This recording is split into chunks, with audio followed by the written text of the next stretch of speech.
మీ destination ఏదైనా ప్రపంచంలో ఏ మూల ఉన్నా CN travel explore the world your వే.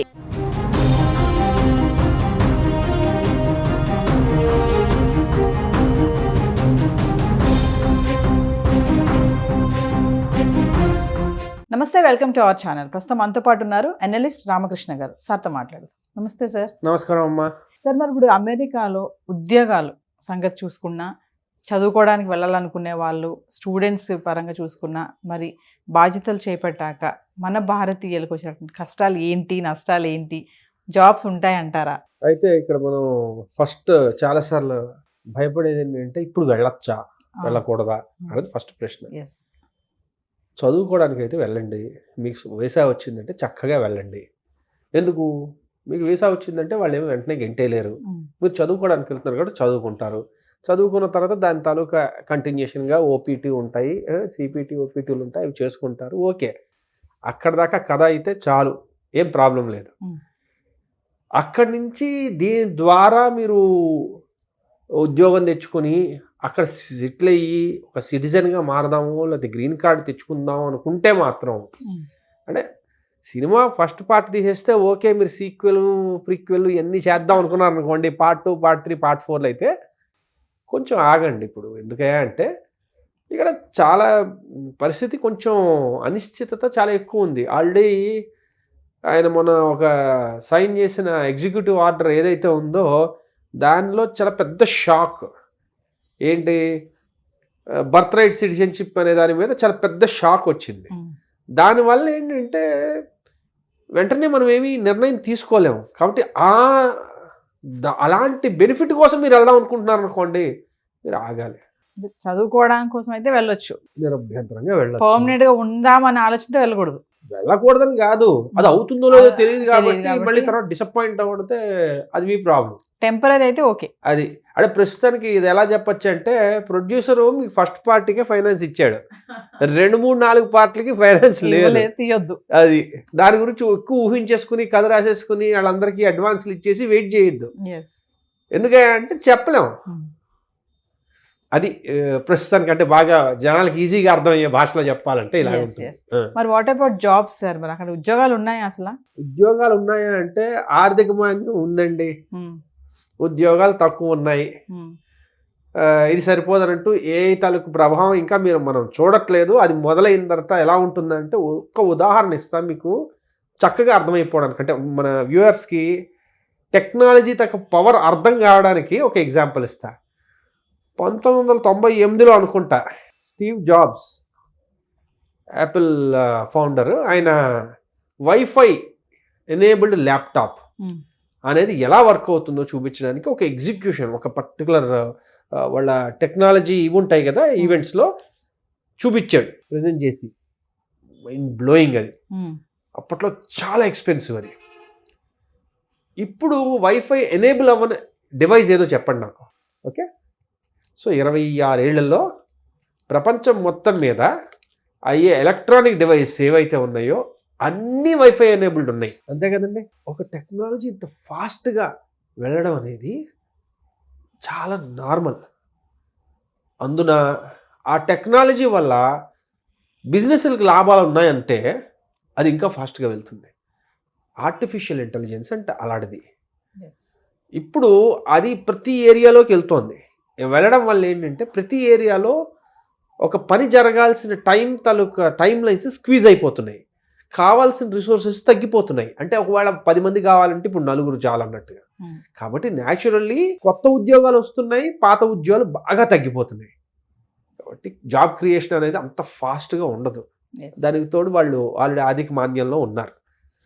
కాబట్టి ప్రస్తుతానికైతే జాబ్స్ తక్కువగానే ఉన్నాయి. చాలామంది ఎంఎస్లు కంప్లీట్ చేసుకుని ఓపీటీ ఎక్స్టెన్షన్లు పెట్టించుకుని చాలా ట్రై చేస్తున్నారు, అక్కడే వెయిట్ చేస్తున్నారు ఎప్పటికైనా వస్తాయని. కానీ కొంచెం కష్టంగా ఉంది, ఇదైతే వాస్తవం. ఈ అడ్మినిస్ట్రేషన్ దృష్ట్యా ఎలా ఉంటుందనేది ఒకసారి ఆలోచించుకుంటే, మనం అనుకున్నాం లాస్ట్ టైం ఒకసారి మాట్లాడుకుంటున్నప్పుడు, ఇంకా అధ్యక్ష ఇవి ఎన్నికలు జరగాలి, జరిగిన తర్వాత ఎవరు వస్తారో అన్న దాన్ని బట్టి కంపెనీలు నిర్ణయించుకుంటాయి మేము ఇన్వెస్ట్ చేయాలా వద్దా అన్నది. సో ఇప్పుడు తెలిసిపోయింది, ట్రంప్ గెలిచేశాడు, ట్రంప్ అధికారంలోకి కూడా వచ్చేసాడు. ఈయన ఎలాంటి వాడయ్యా, బిజినెస్ని బాగా డెవలప్ చేయాలనుకుని కోరుకునే మనిషే, ఎక్కువగా అమెరికాలోని మ్యానుఫ్యాక్చరింగ్ అవ్వాలని కోరుకునే మనిషే. కాబట్టి ఆయన జాబ్ క్రియేటరే. As a businessman is a job creator. అదే పనిలో ఎలాన్ మస్క్ని ఆయన అడ్మినిస్ట్రేషన్లోకి తీసుకున్నాడు, ఆయన జాబ్ క్రియేటరే. కాబట్టి వీళ్ళు చెప్తే చేసే రకాలు, శశబిషలు ఉండవు. ఒకటి. రెండోది ఏంటంటే బిజినెస్ డెవలప్ అయితేనే ఎకానమీ డెవలప్ అవుతుందని చాలా ప్రగాఢంగా విశ్వసించేవాళ్ళు వీళ్ళు. కాబట్టి జాబ్ క్రియేషన్ అనేది వీళ్ళకు one of the important aspect అనమాట, వీళ్ళు ముందుకు తీసుకెళ్లాలనుకుంటుంది. కాబట్టి జాబ్ క్రియేషన్లో భాగంగా ఏమైనా కొత్త ఉద్యోగాలు రావచ్చు, వీళ్ళు దాన్ని సపోర్ట్ చేయొచ్చు అనేది నా ఉద్దేశం. ట్రంప్ అంటున్నాడు కదా సార్, స్మార్ట్ గైస్ కావాలి నాకు, టాలెంట్ ఉన్న వాళ్ళకే నేను ఇప్పుడు ఎంట్రీ ఇస్తాను, వాళ్ళకే H1B వీసా కూడా అలొకేట్ ఉంటుంది, ఎవరు పడితే వాళ్ళు రావడానికి లేదు, ఎందుకంటే టాలెంట్స్ ఉంటే వాళ్ళు ఇంకొంతమందిని ట్రైన్ అప్ చేస్తారు.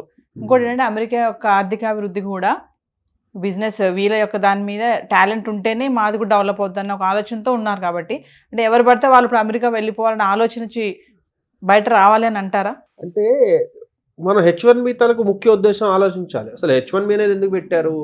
ఎక్సెప్షనల్లీ టాలెంటెడ్ పీపుల్, వాళ్ళకి ఎవరైతే పనికొస్తారో వాళ్ళకి యాజ్ దాన్ని ఏమంటారు ఎక్స్టెన్షన్ వాళ్ళు ఇస్తున్నారు అనమాట. అయ్యా రండి మా దగ్గర పని చేయండి, మీ టాలెంట్ మా దేశానికి చాలా అవసరం. కాబట్టి దాన్ని ఏ రకంగా పరిగణించాలి, ఎలాగ వాళ్ళ టాలెంట్ని దాని అంటారు మెజర్ చేయాలి అంటే, ఇంతకుముందు ఒకసారి చెప్పినట్టుగా వాళ్ళు బహుశా పెడితే ఎక్స్ అమౌంట్ ఆఫ్ శాలరీ కన్నా ఎక్కువ ఉన్న వాళ్ళనే H1Bలకి అర్హులుగా చేస్తాం అనొచ్చు. మీరు ఇప్పుడు అన్నారు చూడండి ఎలాగ మారబోతుందంటే అదొక ఆప్షన్ ఉంది. దానివల్ల ఏమవుతుంది అంటే ఎవరు పడితే వాళ్ళు H1Bలకి అర్హత పొందరు. అర్థమైంది కదా.